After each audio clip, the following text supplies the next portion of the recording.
Hello दोस्तों, नमस्ते, प्रणाम। मैं आपकी संगीता पटेल अपने यूट्यूब चैनल में आप सभी का स्वागत है। एक छोटा सा देवी जी का उमाह गीत है और उमाह गीत कैसे लगे कमेंट में ज़रूर बताना। सिंह में सवार देवी गरी जतिया वै, सिंह में सवार देवी गरी जतिया वै, नगारी के लोग डेराई हो माँ मैया, लंगारी के लोग डेराई हो माँ। सिंह में सवार देवी गरे जतिया वै, सिंह में सवार देवी गरे जतिया वै, नगरी के लोग डेराई हो माँ मैया, नगरी के लोग डेराई हो माँ।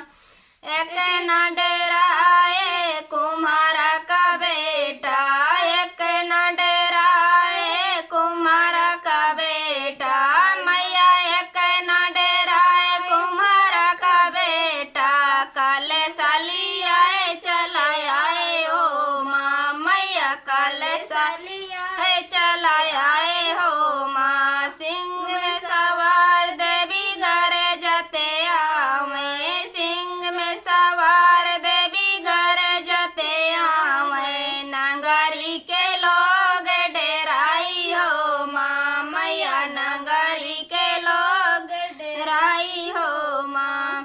एक न डेराए मालिया बेटौना, एक न डेराए मालिया बेटौना मैया, एक न डेराए मालिया बेटौना, एक न डेराए मालिया बेटौना, गंजे लाली आए चला आए हो माँ मैया, गंजे लाली आए चला आए हो माँ।